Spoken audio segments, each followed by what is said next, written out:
بسم الله الرحمن الرحيم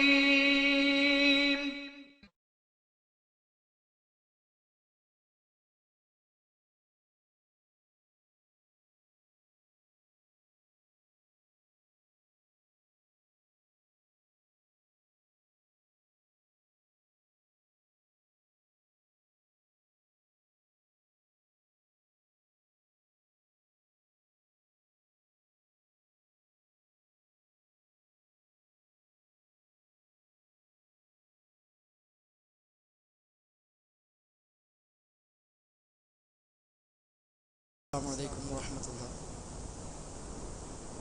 بسم الله الرحمن الرحيم. الحمد لله رب العالمين.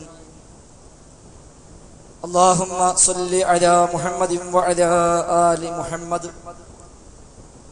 كما صليت على إبراهيم وعلى آل إبراهيم إنك حميد مجيد.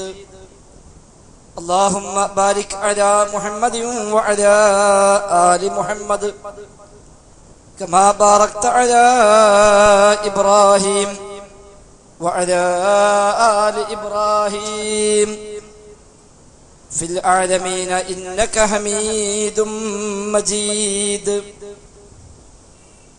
أما بعد فإن خير الكلام كلام الله وخير السنن سنن محمد صلى الله عليه وسلم وشر الأمور محدثاتها وكل محدثة بدعة وكل بدعة ضلالة وكل ضلالة في النار. بسم الله الرحمن الرحيم. يا أيها الذين آمنوا اتقوا الله حق تقاته ولا تموتن إلا وأنتم مسلمون.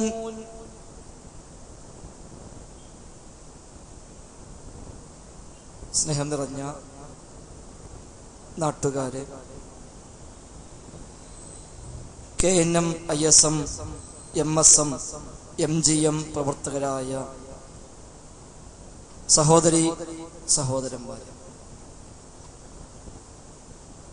അല്ലാഹു സുബ്ഹാനഹു വ തആലയുടെ നിയമ നിർദ്ദേശങ്ങൾ പരമാവധി പാലിക്കാൻ ശ്രമിച്ചുകൊണ്ട് മുത്തഖീങ്ങളായി ജീവിക്കണേ എന്ന് പ്രത്യേകമായി ഓർമ്മപ്പെടുത്തുന്നു. റബ്ബ് സുബ്ഹാനഹു വ തആല തൗഹീദിൽ അധിഷ്ഠിതമായി തഖ്വയോടുകൂടി ജീവിക്കുവാനും ഈമാനോടുകൂടി മരിച്ച് റബ്ബിന്റെ ജന്നാത്തുൽ ഫിർദൗസിൽ അമ്പിയാക്കളുടെയും ഔലിയാക്കളുടെയും സ്വാലിഹുകളുടെയും സിദ്ദീഖീങ്ങളുടെയും കൂടെ ഒരുമിച്ച് കൂടുവാനുമുള്ള മഹാഭാഗ്യം നൽകി സാധുക്കളായ നമ്മയെല്ലാം അനുഗ്രഹിക്കുന്നു. പരിശുദ്ധ റമദാനിന്റെ തൊട്ടു മുന്നിലായി അല്ലാഹുവിന്റെ ദീനി ദഅവത്തിനുള്ള ഒരു കേന്ദ്രം കൂടി വേങ്ങര മണ്ഡലത്തിൽ ആരംഭിക്കുകയാണ്. അതും ഏറെ പ്രാധാന്യമർഹിക്കുന്ന, ധാരാളം ആളുകൾ തിങ്ങി താമസിക്കുന്ന ഈ ഒരു പ്രദേശത്ത് 14 കാലമായി കേരളക്കരയിൽ ഇസ്ലാമിക സന്ദേശവുമായി പ്രബോധകന്മാർ വന്നിട്ട് എന്നാണല്ലോ ചരിത്രങ്ങളിൽ നമുക്ക് കാണാൻ സാധിക്കുന്നത്. മാലിക് ദിനാറും സംഘവും കേരള മണ്ണിൽ വരികയും വിശുദ്ധ ഖുർആനും തിരുസുന്നത്തും അടിസ്ഥാനമാക്കി ദീനി പ്രചാരണം നിർവഹിക്കുകയും ധാരാളം ആളുകൾ പരിശുദ്ധമായ ദീൻ മനസ്സിലാക്കി ആ വഴിയിൽ ജീവിക്കാൻ തയ്യാറാവുകയും ചെയ്തു എന്നതാണ് ചരിത്രം. എന്നാൽ തലമുറകൾ മാറി വന്നപ്പോൾ, നൂറ്റാണ്ടുകൾ പിന്നിട്ടപ്പോൾ ദീൻ എന്നുള്ളത് എന്താണ് എന്നറിയാത്ത, പേരിൽ മാത്രം മുസ്ലിമായ ഒരു തലമുറയായി പിൽക്കാല തലമുറ മാറി എന്നുള്ളതിൽ നമുക്ക് ആർക്കും തർക്കമില്ല. മുസ്ലിമാണെന്ന് പറയുന്നു, പക്ഷേ ഇസ്ലാമിന്റെ മര്യാദകൾ ജീവിതത്തിൽ പാലിക്കുന്നവർ എത്ര എന്ന് ചോദിച്ചാൽ വളരെ തുച്ഛമെന്നാണല്ലോ പലപ്പോഴും കിട്ടുന്ന മറുപടി. 5 വഖ്ത് കൃത്യമായി നിർവഹിക്കുന്ന, നമസ്കരിക്കുന്ന ആളുകളുടെ എണ്ണവും നാട്ടിൽ താരതമ്യേന കുറവാണ്. എല്ലാം കഴിഞ്ഞ് ഒഴിവുണ്ടാകുമ്പോൾ നമസ്കരിക്കുന്നവരാണ് മഹാഭൂരിപക്ഷം ആളുകളും. എന്നാൽ ബാങ്ക് കേട്ടാൽ അള്ളാഹിന്റെ പള്ളിയിൽ നിന്ന് നമസ്കരിക്കാനുള്ള വിളിയാണ് വന്നത്. ഹയ്യ അലസ്സലാ എന്ന വിളി കേൾക്കുമ്പോൾ ആ വിളിക്കുത്തരം ചെയ്തുകൊണ്ട് പള്ളിയിലേക്ക് തന്നെ എത്തിച്ചേരണമെന്ന താല്പര്യമുള്ള ആളുകളുടെ എണ്ണം മുസ്ലിം ഉമ്മത്തിൽ കുറവാണ്. ഓരോന്നും അങ്ങനെ. റമദാനാണ് വരുന്നത്, ചില ആൾക്കെങ്കിലും റമദാൻ സന്തോഷമാണെങ്കിലും മഹാഭൂരിപക്ഷം ആളുകളും റമദാൻ വരുമ്പോ പ്രയാസത്തോടു കൂടിയാണ് നോക്കിക്കാണുന്നു എന്നുള്ളതും തർക്കമില്ലാത്ത വിഷയമാണ്. നോമ്പാണ്, എന്താപ്പ ചെയ്യാ, നോൽക്കാതിരിക്കാനും വയ്യ എന്ന നിലയ്ക്ക് മനമില്ല മനസ്സോടെ റമദാനെ സ്വീകരിക്കാനല്ലേ പലപ്പോഴും നമുക്കൊക്കെ പോലും സാധിക്കുന്നു എന്നത് നമ്മൾ ആലോചിക്കേണ്ട വിഷയമാണ്. വിശുദ്ധ ഖുർആൻ മാനവർക്ക് മാർഗദീപമാണ്. എല്ലാ രംഗത്തുമുള്ള നിയമങ്ങളാണ് ഖുർആനിലുള്ളത്. ഏത് കാര്യവും എങ്ങനെ ചെയ്യണം, എങ്ങനെ ചെയ്യാൻ പാടില്ല എന്ന അധ്യാപനം വിശുദ്ധ ഖുർആനിൽ കാണാൻ സാധിക്കും. പക്ഷേ ആ ഖുർആൻ പഠിക്കാൻ നമുക്ക് സാധിച്ചില്ല. അതിന് ആശയം പഠിക്കാൻ മുസ്ലിം ഉമ്മത്തിന് പലപ്പോഴും അവസരമുണ്ടായില്ല. സൂറത്തുൽ ഫാത്തിഹ പോലും ദിവസവും 17 തവണ നിർബന്ധമായും ഓതി തീർക്കുന്നുവെന്നല്ലാതെ എന്താണ് ഈ ഫാത്തിഹയുടെ അർത്ഥമെന്ന് പോലും മനസ്സിലാക്കാത്തവരല്ലേ മുസ്ലിം സമുദായത്തിലെ മഹാഭൂരിപക്ഷം ആളുകളും. ഒരുപക്ഷെ ഒരു കാലത്ത് ചില ആളുകൾ സമുദായത്തെ പഠിപ്പിച്ചതും അങ്ങനെയായിരുന്നു. ഖുർആനിന്റെ അർത്ഥം പഠിക്കൽ പ്രത്യേക സുന്നത്തില്ല എന്ന് എഴുതി വെക്കപ്പെട്ട പുസ്തകങ്ങൾ നമ്മുടെ നാടുകളിൽ ഇറങ്ങിയിട്ടുണ്ട്. ഫാത്തിഹ സൂറയുടെ പോലും അർത്ഥം പഠിക്കൽ പ്രത്യേക സുന്നത്ത് പോലുമില്ല എന്ന് എഴുതി വെക്കപ്പെട്ട പുസ്തകങ്ങൾ നമ്മുടെ നാടുകളിൽ ഇന്നും ലഭ്യമാണ്. അത്തരം പുസ്തകങ്ങൾ വായിക്കുകയും അത്തരം ആളുകളുടെ വാഴു പരമ്പരകൾ കേൾക്കുകയും ചെയ്തപ്പോൾ തീർച്ചയായും ഖുർആൻ പഠിക്കൽ അത്യാവശ്യമൊന്നുമില്ല എന്ന ഒരു മെസ്സേജ് മുസ്ലിം സമൂഹത്തിന് കിട്ടിയെങ്കിൽ സാധാരണക്കാർ ആക്ഷേപിച്ചിട്ട് കാര്യമൊന്നുമില്ല. വിശുദ്ധ ഖുർആൻ ബഹറാണെന്ന് പഠിപ്പിക്കുകയും ഇറങ്ങാൻ പാടില്ല എന്ന് താക്കീത് ചെയ്യുകയും ചെയ്തപ്പോൾ ആളുകൾ പിന്നെ ആ വഴി ഒഴിവാക്കി. ഖുർആൻ ഓതാൻ അറിയാം ആളുകൾക്ക്, പക്ഷേ ഒരു ആയത്തിന്റെ പോലും അർത്ഥമറിയാത്ത മുസ്ലിമീങ്ങളാണല്ലോ അർത്ഥമറിയുന്നവരെക്കാൾ ഏറെയുള്ളത് എന്നതിൽ ആർക്കാണ് രണ്ടഭിപ്രായമുള്ളത്?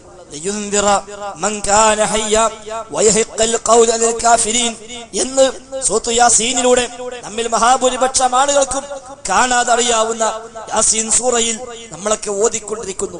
പക്ഷേ മരിച്ചു കിടക്കുന്ന മനുഷ്യന്റെ തലക്കാമ്പുറത്തിരുന്നും ഈ ആയത്ത് ഓതി തീർക്കുമ്പോഴെങ്കിലും എന്താണ് ഈ ഓതുന്നത് എന്ന് ആലോചിക്കാൻ പോലും സാധിക്കുന്നില്ല എന്നതാണല്ലോ വസ്തുത. ജീവനുള്ളവർക്ക്, ജീവിച്ചിരിക്കുന്നവർക്ക് താക്കീത് ചെയ്യാനാണ് ഈ ഖുർആനിന്റെ അവതരണം. സത്യനിഷേധികളായ ആളുകൾക്ക്, തള്ളിക്കളഞ്ഞ ആളുകൾക്ക്, അവിശ്വാസികളായ ആളുകൾക്ക് ശിക്ഷയുടെ വചനം യാഥാർത്ഥ്യമായി പുനരാനുമാണിത് എന്ന വിശുദ്ധ ഖുർആന്റെ വാക്യമൊന്ന് മനസ്സിലാക്കിയിരുന്നുവെങ്കിൽ, ആ ആയത്തിന്റെ അർത്ഥമെങ്കിലും പഠിച്ചിരുന്നുവെങ്കിൽ ഒരു വേള ഈ മുസ്ലിം ഉമ്മത്ത് ഇന്ന് കാണുന്ന രൂപത്തിലാകുമായിരുന്നില്ല എന്ന് തന്നെയാണ് നമുക്ക് മനസ്സിലാക്കാൻ സാധിക്കുന്നത്. വിശുദ്ധ ഖുർആന് കൊണ്ട് അങ്ങേയറ്റം അധപതിച്ച ഒരു സമുദായം ഉയർന്നു വന്നിട്ടുണ്ട് 14 മുമ്പ്. കല്ലും അതേപോലെ വിചാരവും യുദ്ധങ്ങളും എല്ലാവിധ തിന്മകളും കൂത്താടി ജീവിച്ച മക്കയിലെ മുസ്ലിക്കുകളായ ആളുകൾ, അവിടെ വ്യഭിചാരമുണ്ടായിരുന്നു യഥേഷ്ടം, അവിടെ പലിശയുണ്ടായിരുന്നു യഥേഷ്ടം, അവിടെ മദ്യപാനം വ്യാപകമായിരുന്നു, കൊലപാതകം അവർക്കൊരു പ്രശ്നമല്ലായിരുന്നു.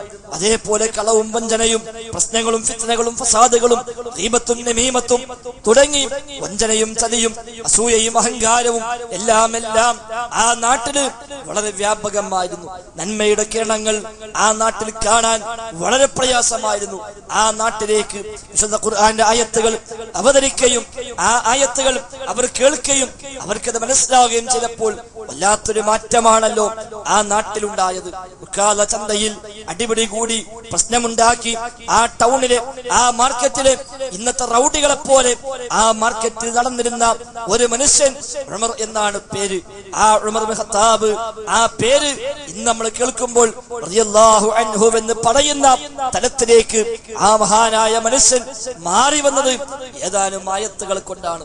ത്വഹ മാ അൻസൽനാ അലൈക്കൽ ഖുർആന ലിതശ്ഖാ ഇല്ലാ തദ്കിറതൻ ലിമൻ യഖ്ശാ തൻസീലൻ മിമ്മൻ ഖലഖൽ അർള വസ്സമാവാതിൽ ഉലാ എന്ന് തുടങ്ങുന്ന ഏതാനും ആയത്തുകൾ കേട്ടപ്പോൾ ആ ഒരു ഉമർ മാറുകയും സഹാബിയായി തീരുകയും പിന്നീട് ഖലീഫയായി മാറുകയും 14 പിന്നിട്ടിട്ടും ഇന്നും ആ ഉമറിന്റെ പേര് കേൾക്കുമ്പോൾ നമ്മളൊക്കെ റളിയല്ലാഹു അൻഹു റബ്ബ് തൃപ്തിപ്പെട്ടിരിക്കുന്നു, അദ്ദേഹത്തെ തൃപ്തിപ്പെടട്ടെ അദ്ദേഹത്തെ എന്ന് നമ്മളൊക്കെ പ്രാർത്ഥിച്ചുകൊണ്ടിരിക്കുന്നു. ആ ഉമർ ഖത്താബിന്റെ കൂടെ അതേ മാർക്കറ്റിൽ അന്ന് ആ ഉമർ ഖത്താബിന്റെ കൂടെ ഉണ്ടായിരുന്ന മറ്റൊരു റൗഡിയുണ്ട്. അബൂജഹൽ എന്നാണ് പേര്, മറ്റൊരാള് അബൂലഹബ് എന്നാണ് പേര്. ആ പേര് ഓർക്കാൻ പോലും ഇന്ന് ആളില്ല. ആ പേര് കേൾക്കുമ്പോൾ ഒന്ന് സ്മരിക്കാൻ ഇന്നൊരാളില്ല. ഞങ്ങളുടെ നേതാവാണെന്ന് പറയാൻ ഇന്ന് ലോകത്താരുമില്ലാത്ത വിധം വിശുദ്ധ ഖുർആൻ പറഞ്ഞതുപോലെ ഇന്ന ശാനിഅക ഹുവൽ അബ്തർ. നബിയെ, താങ്കളോട് ആരാണോ വിദ്വേഷം വെക്കുന്നത്, താങ്കളോട് ആരാണോ വെറുപ്പ് കാണിക്കുന്നത്, ഹുവൽ അബ്തർ, അവനാണ് വാലറ്റ് പോവുക, അവനാണ് അഡ്രസ് ഇല്ലാതായി മാറുക, അവൻക്കാണ് പിൻഗാമികൾ ഇല്ലാതായി പോവുക എന്ന് ഖുർആൻ പറഞ്ഞെങ്കിൽ അത് യാഥാർത്ഥ്യമായി പുലർന്നു. ലോകത്തെവിടെയെങ്കിലും ഏതെങ്കിലും ഒരു മനുഷ്യൻ ഞാൻ അബൂജഹലിന്റെ പാർട്ടിക്കാരനാണെന്ന് പറയാൻ ലോകത്തൊരാളുമില്ല. നമ്മുടെ നാട്ടിലും മുസ്ലിമീങ്ങളുണ്ട്, ക്രൈസ്തവരുണ്ട്, ഹൈന്ദവരുണ്ട്, മറ്റൊരുപാട് മതക്കാരുണ്ട്, ബഹുദൈവാരാധകന്മാരുണ്ട്.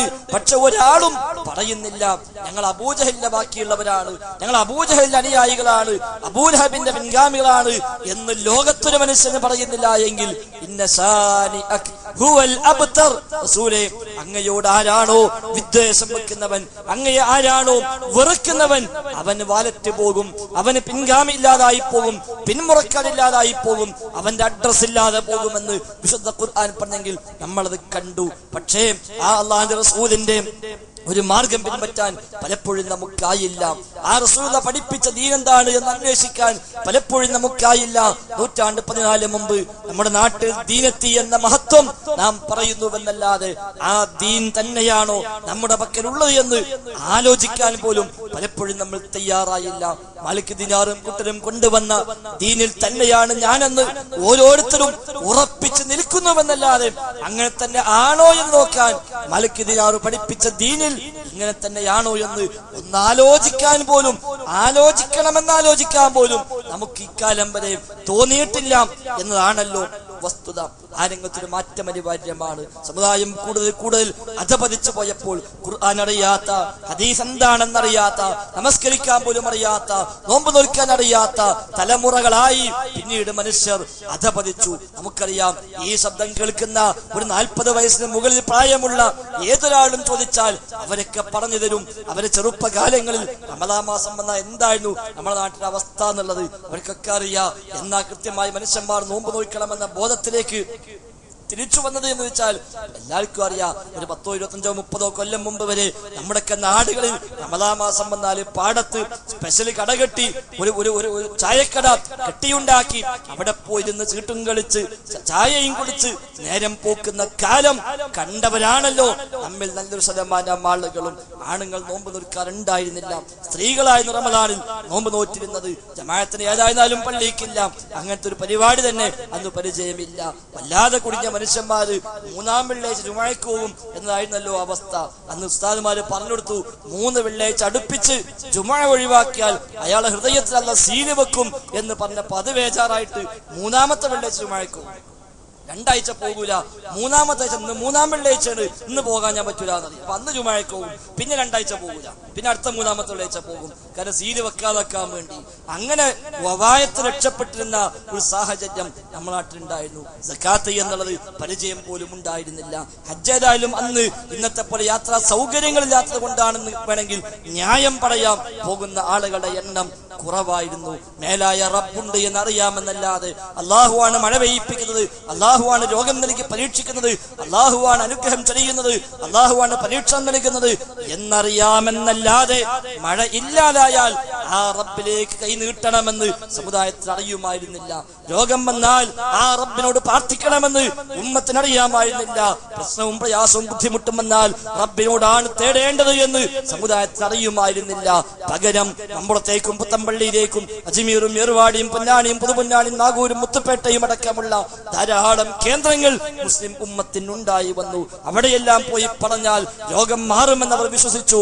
മഴ ഇല്ലെങ്കിൽ അവിടെ പോയി സങ്കടം പറഞ്ഞ് കൊടിയുമായി വന്നാൽ മഴ കിട്ടുമെന്ന് ആളുകൾ തെറ്റിദ്ധരിച്ചു. അവരാക്ഷേപിച്ചിട്ട് കാര്യമില്ല.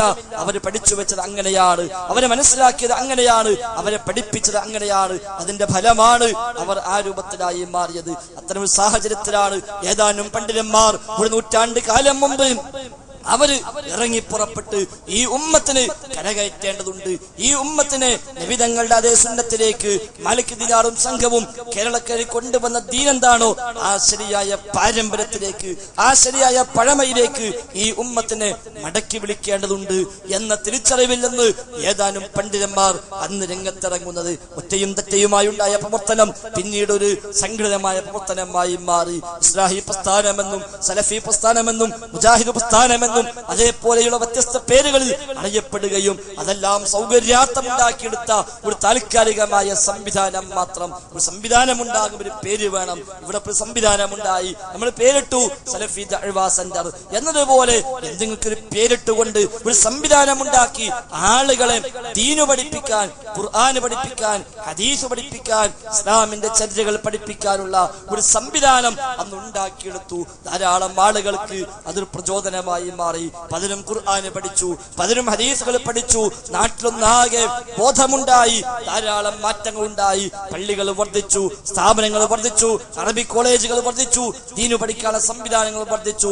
ശുദ്ധ ഖുർആൻ പഠിക്കാനുള്ള ക്ലാസുകൾ വ്യാപകമായി വന്നു. ഖുർആൻ അർത്ഥം പഠിക്കൽ ആവശ്യമില്ലെന്ന് എഴുതി വെച്ച ആളുകളുടെ മക്കളും പേരമക്കളും തന്നെ ഖുർആൻ ക്ലാസുകൾ നാട്ടിലൂടെ ഉണ്ടാക്കാൻ തുടങ്ങി. അൽഹംദുലില്ലാ, നല്ല കാര്യം തന്നെയാണ്. ധാരാളം മതസ്ഥാപനങ്ങളുണ്ടായി, അറബി കോളേജുകൾ ധാരാളമുണ്ടായി.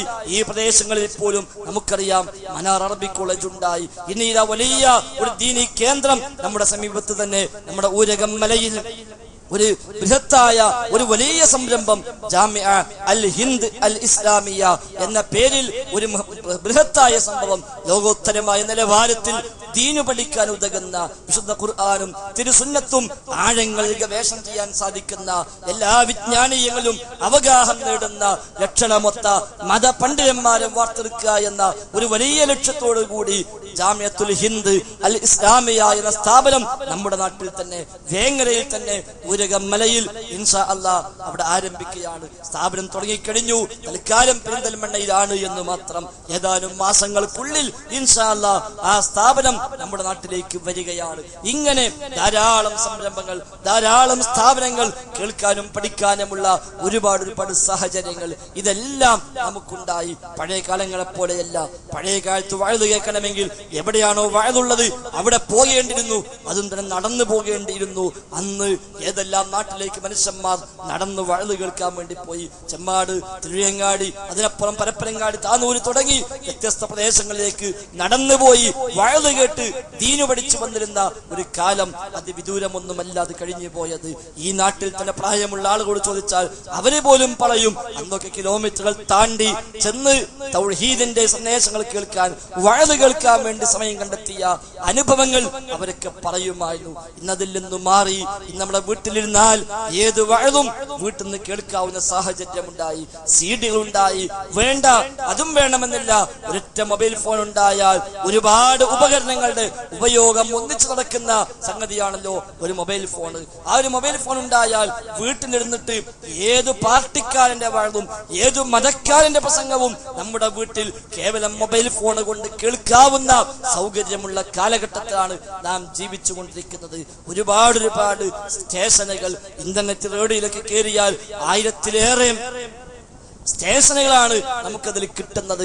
അതൊക്കെ ഒന്ന് തുറന്നു നോക്കിയാൽ നമ്മുടെ നാട്ടിലെ കേരള മണ്ണിൽ തന്നെ വ്യത്യസ്ത ഭാഷകളിൽ വ്യത്യസ്ത മതക്കാർ നടത്തുന്ന, ഒരു മതത്തിൽ തന്നെ വ്യത്യസ്ത വിഭാഗങ്ങൾ നടത്തുന്ന ധാരാളം പ്രോഗ്രാമുകൾ വീട്ടിൽ വാതിലടച്ചകത്തിരുന്നാൽ തന്നെ കിട്ടുന്ന സാഹചര്യമാണ് നാം എന്നുള്ളത്. പഠിക്കാൻ സൗകര്യമുണ്ടായി. പഴയ കാലങ്ങളിൽ അങ്ങനെയായിരുന്നില്ല. ഇമാം ബുഖാരിയും ഇമാം മുസ്ലിമും ഷാഫിഈ ഇമാമും അബൂ ഹനീഫ ഇമാമും മാലിക് ഇമാമും റഹിമഹുമുല്ലാഹ് അടക്കമുള്ള പണ്ഡിതന്മാരൊക്കെ മതം പഠിച്ചത് അവിടെ ചരിത്രങ്ങൾ നമ്മൾ വായിക്കുന്നു. കിലോമീറ്ററുകൾ താണ്ടി, കാതങ്ങൾ താണ്ടി, മാസങ്ങൾ യാത്ര ചെയ്ത് ഒരൊറ്റ ഹദീസ് പഠിക്കാൻ വേണ്ടി സഞ്ചരിച്ച കഥകൾ ധാരാളമായി കാണാം നമുക്ക്. ഇമാം മാലിക് റഹിമഹുല്ലാഹ് അദ്ദേഹം മദീനയിലെ ഇമാമാണ്.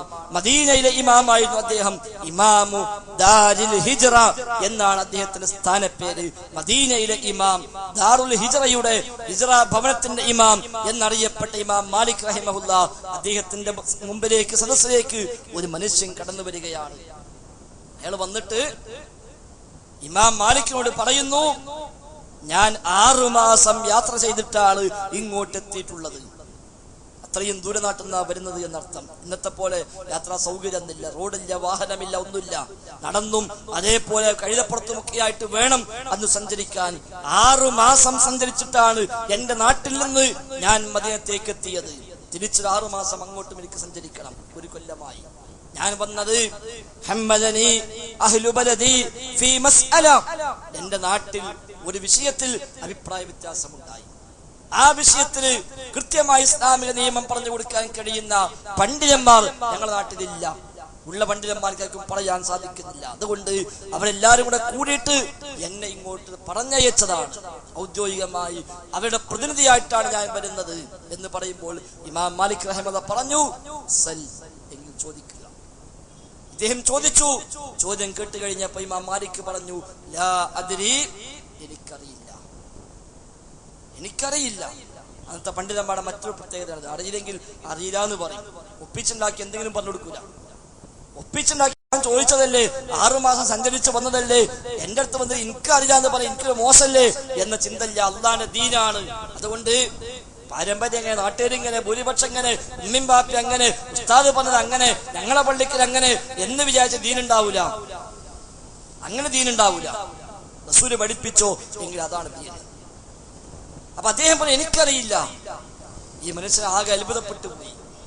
അദ്ദേഹം ചോദിച്ചു, എന്റെ നാട്ടിലേക്ക് ഞാൻ മടങ്ങിച്ചെന്നാൽ ആ നാട്ടുകാരോട് ഞാൻ എന്താണ് ഇനി പറയേണ്ടത്?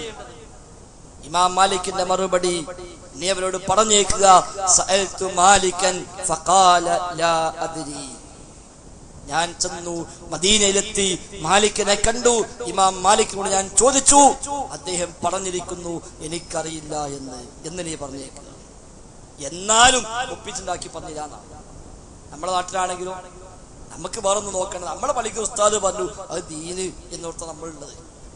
ഉസ്താദ് ഞാലിയാസാത്തെല്ലാം പറഞ്ഞാൽ ആലിയാസാത്തില്ല, ഉസ്താദ് കമാലിയാസാത്തെല്ലാം പറഞ്ഞാൽ അതില്ല, ഉസ്താദ് മങ്കൂസ് ഓതാൻ പറഞ്ഞാൽ അത് ഓതുക. ഒരാളെങ്കിലും ഉസ്താദ് എന്താ ഈ മങ്കൂസ്, ഇത് എവിടുന്നാ കിട്ടിയത്, ഇത് ആരാ പഠിപ്പിച്ചത്, ഇത് മുത്തനബിന്റെ സുന്നത്താണോ എന്ന് ചോദിക്കാൻ പോലും നമുക്ക് പാടില്ല. ഉസ്താദ് പറഞ്ഞാൽ ദീനായി നമ്മൾ പരിഗണിച്ചോടുക. നമ്മളെ ബുക്കിൽ അച്ചടിച്ചു വന്നാൽ അത് ദീന്, നമ്മളെ പാർട്ടിക്കാരൻ പറഞ്ഞാൽ അത് ദീന്. അവിടേക്കാണ് കാര്യങ്ങൾ പോണത്. അവനാന്റെ പാർട്ടിയിലുള്ള ഒരു പത്രം, അവനാന്റെ ഒരു മാസിക, അവനാന്റെ ഒരു വാരിക, അതിന് വന്നോ അതെന്നെ ദീന്, അതിനപ്പുറത്തേക്ക് നോക്കേണ്ടതില്ല എന്ന രൂപത്തിലാണ് ഇപ്പൊ കാര്യങ്ങൾ പോകുന്നത്. അത് ആയിക്കൂടെ നമ്മൾ ദീൻ പഠിക്കണം. കൃത്യമായ സ്രോതസ്സിൽ നിന്ന്, കൃത്യമായ പ്രമാണങ്ങളിൽ നിന്ന് നമുക്ക് ദീന് പഠിക്കണം. അതിലെ സംവിധാനങ്ങൾ ഞാൻ പറഞ്ഞതുപോലെ ധാരാളം നമ്മുടെ നാടുകളിൽ ഉണ്ട്. അതിലേക്ക് ഒരു സംവിധാനം കൂടെ അൽഹംദുലില്ലാഹ് നമ്മുടെ സലഫി ദഅ്വാ സെന്റർ ഇന്നിവിടെ തുടക്കം കുറിക്കുകയാണ്. യഥാർത്ഥത്തിൽ ദഅ്വാ സെന്റർ ഇന്നലെ തുടങ്ങി. ഇന്നലെ ഈ സെന്ററിൽ വെച്ച് വിശുദ്ധ ഖുർആന്റെ ക്ലാസ് നടന്നു. അവിടെ വെച്ച് തുടങ്ങി. മിനിഞ്ഞാന്ന് ദീനിയായ ചർച്ചകൾക്ക് വേണ്ടിയുള്ള മീറ്റിംഗും നടന്നു. മിനിഞ്ഞാന്ന് തുടങ്ങി. ഔദ്യോഗികമായ ഒരു നാട്ടുകാരൊക്കെ ഒന്ന് അറിയിച്ച്, ഇതാ നിങ്ങളൊക്കെ ഇവിടെ ദീനു പഠിക്കാൻ ആശ്രയിക്കാവുന്ന കേന്ദ്രവില ആയിരിക്കുന്നു എന്ന് പോലെ അറിയിക്കാൻ വേണ്ടി നമ്മൾ ഈ നിലയ്ക്ക് പ്രോഗ്രാം വെച്ചു എന്ന് മാത്രം. ഈ ഒരു സംരംഭം ആ നിലയ്ക്ക് നമ്മൾ കാണേണ്ടതുണ്ട്. ദീനു പഠിക്കാൻ പക്ഷപാതിത്വങ്ങളില്ലാതെ, മുൻധാരണകളില്ലാതെ ദീനു പഠിക്കാൻ താല്പര്യമുള്ളവർക്ക് ആയത്തോ ഹദീസോ എന്താണോ അവർക്ക് ആവശ്യം ഇൻഷാ അല്ലാഹ് ഇവിടെ ലഭ്യമാണ്. സീഡികൾ വേണോ, ഇവിടെ ലഭ്യമാണ്. പുസ്തകങ്ങൾ വേണോ ഇവിടെ ലഭ്യമാണ്. ഖുർആൻ ക്ലാസുകൾ ആഴ്ചയിലൊരിക്കൽ ഇൻഷാ അല്ലാഹ് ഇനി റമദാന് ശേഷമാണ് ഉണ്ടാവുക. റമദാന് ശേഷം ഇൻഷാ അല്ലാഹ് ഇവിടെ പുരുഷന്മാർക്കും സ്ത്രീകൾക്കും എല്ലാം പ്രത്യേകം ക്ലാസുകൾ ഇൻഷാ അല്ലാഹ് ഇവിടെ റമദാൻ കഴിഞ്ഞാൽ മുടങ്ങാതെ നടന്നുകൊണ്ടിരിക്കും.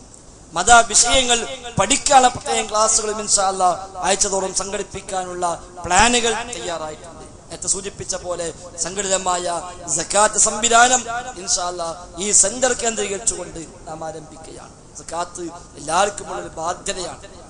പലരും സക്കാത്ത് എങ്ങനെ കൊടുക്കുക വെച്ചാൽ ആർക്കും അറിയില്ല. കുറച്ചെന്തെങ്കിലുമൊക്കെ ചിന്തറാണ്ട് കൊടുക്കുക, ബാക്കി കണക്കൂട്ടലൊന്നുമില്ല പല ആളുകൾ. അത് പറ്റൂല. കൃത്യമായി കണക്ക് കൂട്ടി സക്കാത്ത് കൊടുക്കാൻ നമ്മൾ കടപ്പെട്ടവനാണെങ്കിൽ കൊടുത്തേ പറ്റൂ. 600 കിൻഡൽ അരിയുടെ വില 600 കിൻഡൽ അരിയുടെ വില 20 റുപ്യ കൂട്ടിയാല് 600 കിൻഡൽ അരിക്ക് 12,000 റുപ്യ ഉണ്ടാവുക. ഇനി 30 കൂട്ടിക്കോളി 18,000 കിട്ടുക. 18,000 രൂപ ഒരു കൊല്ലത്തിൽ നമ്മുടെ അടിസ്ഥാന ചെലവുകൾ കഴിച്ച് നമുക്ക് മിച്ചം വരുന്നുവെങ്കിൽ ശമ്പളമാകട്ടെ, വാടകയാവട്ടെ, കൃഷിയാവട്ടെ, കന്നുകാലിയാവട്ടെ, എന്താവട്ടെ, അവയിലൊക്കെ നമ്മുടെ അടിസ്ഥാന ചെലവുകൾ കഴിച്ച് വരുമാനങ്ങളിൽ 600 കിലോ അരിക്കുള്ള വില കൃഷിയിനങ്ങളിൽ 600 കിലോ അരിക്ക് തുല്യമായത് നമുക്കുണ്ടാകുന്നുവെങ്കിൽ നമ്മൾ സക്കാത്ത് കൊടുക്കണം. വരുമാനങ്ങളിൽ 590 ഗ്രാം വെള്ളി, ശമ്പളവും വാടകയും ഒക്കെ, അതിലൊക്കെ 590 ഗ്രാം വെള്ളിക്ക് എന്താണോ വില, അതും ഏകദേശം 30,000, 35,000, 40,000 ആയിരിക്കും ഉണ്ടാവുക. കണക്കൂട്ടി നമുക്കറിയാം. ആ ഒരു തുക ഒരു കൊല്ലത്തിലെ നമ്മുടെ മൊത്തം വരുമാനമെടുത്ത് ആ വരുമാനത്തിൽ നമ്മുടെ മക്കളുടെ വിദ്യാഭ്യാസം, നമ്മുടെ ഭക്ഷണ ചെലവുകൾ, നമ്മുടെ അത്യാവശ്യമുള്ള മരുന്നുകൾ, നമ്മുടെ ചികിത്സകൾ, നമ്മുടെ ഫോൺ ബില്ല്, കറണ്ട് ബില്ല്, ഇതൊക്കെ അത്യാവശ്യമൊക്കെ കഴിച്ച് ബാക്കി ഒരു കൊല്ലത്തിലെ മൊത്തം വരുമാനം കണക്ക് കൂട്ടിയാൽ ഒരു 40,000 രൂപ ഒരു കൊല്ലം കൊണ്ട് ബാക്കിയാകുമെങ്കിൽ സക്കാത്ത് കൊടുക്കണം എന്നർത്ഥം.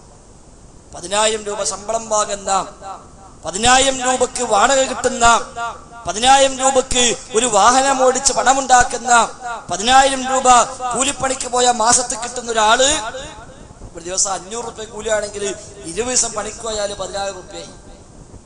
500 രൂപയ്ക്ക് പണിയെടുത്താല് 250 300 രൂപ അയാളുടെ ചെലവിന് ആവശ്യം വന്നേക്കാം. 200 ബാക്കിയാണ് ഒരു ദിവസത്തിൽ. അപ്പൊ 20 ദിവസം പണിക്ക് പോണ മനുഷ്യന് 4,000 രൂപ മാസം ബാക്കിയായി. 12 മാസം കൊണ്ട് 48,000 രൂപ ബാക്കിയായി. അയാൾ സക്കാത്ത് കൊടുത്തോളണം. ദിവസം 500 റുപ്യക്ക് കൂലിപ്പണി ചെയ്ത് 300 രൂപ ചെലവായി 200 ബാക്കിയാകാൻ വകുപ്പുള്ള ആളാണെങ്കിൽ ബാക്കി ഉണ്ടായിക്കൊള്ളുന്നില്ല. ബാക്കി അതിനടുത്ത് ഉണ്ടാവില്ല. ഞാൻ പോണ വഴിക്ക് അവിടുന്ന് ബ്രോസ്റ്റ് ഒന്നും അപ്പുറത്തുനിന്ന് വേറെ ഷവർമെന്നും പിന്നെ പൈസ ബാക്കി ഉണ്ടാവില്ല. അത് കൂട്ടൂല. അടിസ്ഥാന ആവശ്യങ്ങൾക്ക് 500-ൽ 300 ചെലവാകണ മനുഷ്യൻ ഓന് 200 ബാക്കിയാണ് അവരുടെ കണക്കനുസരിച്ച്. അപ്പൊ 48,000 രൂപ കൊല്ലത്തിൽ ബാക്കി ആവണം കണക്കു പ്രകാരം. ആ 48,000 രൂപക്ക് 2.5% അയാൾ സക്കാത്ത് കൊടുക്കണം. അതായത് ഒരു 1,200 രൂപ. 1,200 രൂപ ഒരു കൊല്ലം തികയുമ്പോൾ അയാൾ സക്കാത്തായി കൊടുക്കണം. ദിവസം 500 കിട്ടുന്ന ആള് മാസം 10,000, 12 മാസം കൊണ്ട് 1,20,000. അപ്പൊ 1,20,000 രൂപക്ക് ഒരു കൊല്ലം പണിയെടുക്കുമ്പോൾ സക്കാത്ത് കൊടുക്കേണ്ടത് 1,200 രൂപ മാത്രം. പക്ഷെ ആരാ അങ്ങനെ കണക്കൂട്ടി നോക്കിയോന്? ആരാ അങ്ങനെ കൊടുക്കുന്നവന്? നമ്മളാണ് തീരുമാനിച്ച കാര്യം നമുക്കൊന്നും സക്കാത്ത് കൊടുക്കണ്ട. എന്റെ വാപ്പ പണ്ട് സക്കാത്ത് വാങ്ങിയിരുന്നു, എന്റെ വല്ലിപ്പയും വാങ്ങിയിരുന്നു, അപ്പൊ ഞാനും വാങ്ങേണ്ട ആളെന്നെ എന്ന് തീരുമാനിച്ചു വെച്ചേക്കാം. പണ്ട് വാപ്പങ്ങനെ എല്ലാ പേരാളും പോകും, അവിടുന്ന് ആചാര്യമാര് വല്ലതും കൊടുക്കും. വാപ്പാനെ കാലശേഷം മക്കളിങ്ങനെ ആ പാരമ്പര്യം തുടരും. അത് വാങ്ങാൻ കുറച്ചാള്, കൊടുക്കാൻ കുറച്ചാള്. അല്ല, അതല്ല സക്കാത്ത്. അതല്ല സക്കാത്ത്. ഇൻഷാ അല്ലാഹ് നമ്മുടെ സെന്റർ കേന്ദ്രീകരിച്ച് വ്യവസ്ഥാപിതമായ സക്കാത്ത് സംവിധാനം നിലവിൽ വന്നു കഴിഞ്ഞു. ഇന്നലത്തോടു കൂടി വ്യവസ്ഥാപിതമായ സക്കാത്ത് സംവിധാനം. സക്കാത്തുമായി ബന്ധപ്പെട്ട് സംശയമുള്ള ആളുകൾക്ക് ഈ സെന്ററിനെ സമീപിച്ചാൽ വിശദമായ വിവരങ്ങൾ ആ വിഷയത്തിൽ കിട്ടും. ഇൻഷാ അല്ലാഹ് അതിൽ രേഖകൾ കിട്ടും, സീഡികൾ കിട്ടും, പുസ്തകങ്ങൾ കിട്ടും. പറഞ്ഞു തരാനുമുള്ള സംവിധാനം ഇൻഷാ അല്ലാഹ് ഈ സെന്ററിൽ ഉണ്ടാവും. അതുപ്രകാരം കണക്ക് കൂട്ടിയിട്ട് എന്തെങ്കിലും ചില്ലറ പൈസ നുള്ളിക്കൊടുക്കാനുള്ളതല്ല സക്കാത്ത്. അത് കൃത്യമായി കണക്കാക്കി ആ കണക്കു പ്രകാരം അവകാശപ്പെട്ട ആളുകൾ 8 അവകാശികളെ ഖുർആൻ പറഞ്ഞിട്ടുണ്ട് സക്കാത്തിന്. ആ 8 അവകാശിയാക്കിയ സക്കാത്ത് പോകാവൂ. അല്ല അയൽവാസിക്ക് അങ്ങനെ കൊടുക്കുക, അങ്ങോട്ടും തരിക, അതല്ല സക്കാത്ത്. ഫിത്ർ സക്കാത്ത് നമ്മളായിട്ട് അങ്ങനെ പണ്ട് കൊടുത്തിരുന്നത്. 10 ആളുണ്ടെങ്കിൽ 10 ആളും സക്കാത്ത് കൊടുത്താലും ആർക്കും നഷ്ടം ഉണ്ടാവില്ല. ഇവിടുന്ന് എന്റെ സക്കാത്ത് ഓനെടുക്കും, ഓന്റെ സക്കാത്ത് മറ്റോനെടുക്കും, അത് അടുത്താൾക്ക് കൊടുക്കും. അങ്ങനെ ഞാൻ കൊണ്ടുവന്ന അരി ഞാൻ അടുത്തൊരാൾക്ക് കൊടുക്കുന്നു എന്റെ സക്കാത്ത്. അപ്പൊ അത് കഴിഞ്ഞ് എന്റെ സക്കാത്ത് വീടി, ഓൻ അത് അടുത്താൾക്ക് കൊടുക്കും, എന്നാ എന്റെ സക്കാത്ത്. അപ്പൊ ഓന്റെ മുമ്പ് വീടി. അത് ഈ വാങ്ങിയോ 4-ാമത്തോൻ കൊടുക്കും, ഓൻ 5-ാമത്തോൻ കൊടുക്കും. അങ്ങനെ 9-ാമത്തോൻ വാങ്ങിയിട്ട് 10-ാമനായ കൊണ്ടുവന്ന എനിക്കനെ തരും. ഞാൻ അതുകൊണ്ട് എന്റെ പെരീക്കനെ പോവുകയും ചെയ്യും. ഒരു മണി അരി എനിക്ക് ആർക്കും നഷ്ടമില്ല. 10 ആളെ സക്കാത്ത് വീടും ചെയ്തു. അങ്ങനത്തെ സക്കാത്തല്ല ഇസ്ലാം പഠിപ്പിച്ചത്. നാട്ടിൽ ദാരിദ്ര്യമില്ലാതാകാൻ, പ്രശ്നവും പ്രയാസവും പട്ടിണിയും ഇല്ലാതാക്കാൻ, പാവപ്പെട്ടവനെ സഹായിക്കാൻ, ഫക്കീർ മിസ്കീനിന്റെ അവകാശമായി അള്ളാഹ് നിശ്ചയിച്ചതാണ് സക്കാത്ത്. വ്യവസ്ഥാപിതമായി നടക്കണം. നമ്മുടെ സെന്ററിൽ അത് ശേഖരിക്കാനും വ്യവസ്ഥാപിതമായി വിതരണം ചെയ്യാനുമുള്ള സംവിധാനം ഉണ്ടാകും. സക്കാത്ത് കൊടുക്കാൻ ഉദ്ദേശിക്കുന്ന ആളുകൾക്ക് സെന്ററുമായി ബന്ധപ്പെടാം, അവിടെ ഏൽപ്പിക്കാം. ഈ പ്രദേശങ്ങളിൽ അർഹരായ ആളുകളെ കണ്ടെത്തി ഇൻഷാ അല്ലാഹ് അതിന്റെ വിഹിതം അവർക്ക് നൽകുന്ന രൂപത്തിൽ അത് ഇൻഷാ അല്ലാഹ് കൈകാര്യം ചെയ്യും. അതേപോലെ ഓരോ രംഗത്തും ദീൻ നമ്മൾ പഠിച്ചേ പറ്റൂ. ദീൻ നമ്മൾ പഠിച്ചേ പറ്റൂ. അല്ലാതെ ആരെങ്കിലും പറഞ്ഞത് കേട്ടു ഓന്റെ പിന്നാലെ കൂടിയിട്ട് പരലോകത്തെത്തുമ്പോ പഠിച്ചോനെ ഞാൻ മറ്റേ ആചാരൊക്കെ നിന്നപ്പോ ഞാനവിടെ നിന്നു, ഓരൊക്കെ അപ്പുറത്തായപ്പോ ഞാനും അപ്പുറത്തായി, നേതാക്കന്മാര് പറഞ്ഞു ഇങ്ങനെ, എന്നാ അങ്ങനെ ഞാനും വിചാരിച്ചു, സംഘടന പറഞ്ഞത് അങ്ങനെയാണ്, എന്നാ ഞാൻ അങ്ങനെ, എന്റെ പത്രത്തിൽ ഞാൻ വായിച്ചു, വിചിന്തനത്തിൽ കണ്ടു, അൽമനാറിൽ കണ്ടു, റിസാലിൽ കണ്ടു, സുന്നി അഫ്കാറിൽ കണ്ടു, ഞാനത് അങ്ങ് വിശ്വസിച്ചു, അതിന് അപ്പുറം ഞാൻ നോക്കിയിട്ടില്ല എന്ന് പറഞ്ഞാൽ രക്ഷപ്പെടുന്ന ലോകമല്ല പരലോകം. മറിച്ച് അള്ളാഹ് പഠിപ്പിച്ചിട്ടുണ്ടോ, റസൂല് പഠിപ്പിച്ചിട്ടുണ്ടോ എന്ന് അന്വേഷിച്ച് അള്ളാഹും റസൂലും പഠിപ്പിച്ചതാണെങ്കിൽ മാത്രം അത് സ്വീകരിച്ച്, ഇല്ലേ എന്നാ പിന്നെ നമ്മളെ വാപ്പാരൊക്കെ ചെയ്തു ശരിയെന്നെ, പക്ഷെ ഒരു പക്ഷെ അറിയാതെ ചെയ്തതായിരിക്കാം, നമുക്കത് ആവശ്യമില്ല എന്ന് പറഞ്ഞ് മാറ്റിവെക്കാൻ നമുക്ക് സാധിക്കണം.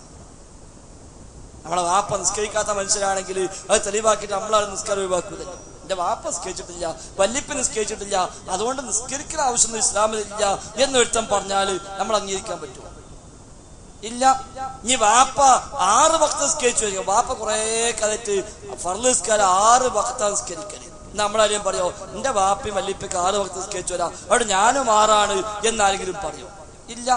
നമ്മളെ വാപ്പ ഇല്ലാത്ത നിസ്കാരം ഉണ്ടാക്കി വിചാരിക്കാം, ഒരു തസ്ബീഹ് നിസ്കാരോ ഒരു സ്വലാത്തുൽ ഹാജയോ അങ്ങനെ ഏതെങ്കിലും ഇല്ലാത്ത നിസ്കാരം ഉണ്ടാക്കി വാപ്പ കാലാകാലം നിസ്കരിച്ചു പോലുണ്ട്, നമ്മളെ കണ്ടുപോകുന്നോല, നമ്മളിപ്പോ നോക്കണ്ട വാപ്പ ചെയ്തതല്ലേ എന്ന് പറഞ്ഞ് ചെയ്യാൻ പറ്റുമോ? ഇല്ല. നമ്മളെ വാപ്പ ഒരു കാലത്ത് റസൂലുള്ളാഹിന്റെ പേരിൽ ഒരു സലാത്തും ചെല്ലാത്ത മനുഷ്യനാ എന്ന് വിചാരിക്കുക, എന്നാൽ നമുക്ക് സലാത്ത് ചെല്ലാതാക്കാൻ പറ്റുമോ? പറ്റൂല. വാപ്പ ചൊല്ലിയിട്ടില്ല, വല്ലിപ്പ ചൊല്ലിയിട്ടില്ല, നമ്മൾ ചൊല്ലിയേ പറ്റൂ. ഓരാരും റസൂലുള്ളാഹിന്റെ മദ്ഹ് പറഞ്ഞിട്ടില്ല വിചാരിക്കുക, നമുക്ക് പറയാതിരിക്കാൻ പറ്റുമോ? പറ്റൂല. മദ്ഹ് പറഞ്ഞേ പറ്റൂ. എന്നാ ഓലക്ക് ഇല്ലാത്ത സലാത്തല്ലേ എന്ന് വിചാരിച്ചാൽ നമുക്ക് അതില്ലാൻ പറ്റുമോ? അതും പറ്റൂല. ഒരു നാരിയാ സലാത്തല്ലേ, കമാലിയാ സലാത്തല്ലേ, നമുക്ക് മനസ്സിലായി അതൊന്നുമല്ല സലാത്ത്, അത് റസൂല് പഠിപ്പിച്ചതുമല്ല, അത് വേറാരൊക്കെ ഉണ്ടാക്കിയതാണ് എന്ന് മനസ്സിലായാലോ പഠിച്ചോന്റെ വാപ്പാക്ക് പുറത്തു കൊടുക്കട്ടെ, എന്റെ വാപ്പ അറിയാതെ ഇതൊക്കെ പാടെ ചൊല്ലിക്കൂട്ടി എന്ന് മനസ്സിലാക്കി നമ്മളത് ഒഴിവാക്കാൻ തന്നെയാണ്. വാപ്പ ഖുർആൻ ഓതിയിട്ടില്ലെങ്കിൽ നമുക്ക് ഓതാ വെക്കാൻ പറ്റൂല. വാപ്പ ഖുർആൻ ഓതിയാലും ഓതിയില്ലെങ്കിലും നമ്മൾ ഖുർആൻ ഓതിയേ പറ്റൂ. വാപ്പ മൗലിദ് ഓതി എന്നതുകൊണ്ട് നമുക്ക് മൗലിദ് ഓതാനും പറ്റൂല. അപ്പൊ എല്ലാം ബേസ് നമ്മൾ തപ്പണം. അല്ലാഹു റസൂൽ പഠിപ്പിച്ചിട്ടുണ്ടോ, അല്ലാഹ് പഠിപ്പിച്ചിട്ടുണ്ടോ, സ്വഹാബിമാർക്ക് പരിചയമുണ്ടോ എന്ന് നമുക്ക് ചെയ്യാം. ഇല്ലേ അത് ദീനാവൂല. ആര് ചെയ്താലും എത്ര കാലത്തെ പഴക്കമുണ്ടെങ്കിലും എത്ര നൂറ്റാണ്ടായി കൈമാറി പോകുന്നതാണെങ്കിലും എത്ര തലമുറകൾ ചെയ്ത് ആചരിച്ചു പോകുന്നതാണെങ്കിലും അത് ദീനായി പരിഗണിക്കാൻ നമുക്ക് വകുപ്പില്ല. ആ നിലക്ക് നാം ദീനിനെ മനസ്സിലാക്കണം. ആ നിലക്ക് നാം ദീനിനെ മനസ്സിലാക്കണം. അതുകൊണ്ട് ഈ നാട്ടുകാർ ഇതൊരു വലിയ അവസരമായി കാണുക. ഈ ഒരു ദഅ്വാ സെന്റർ ഇവിടെ തന്നെ ആയല്ലോ എന്നതിൽ ഈ നാട്ടുകാർക്ക് ഒരുപാട് സമാധാനിക്കാം.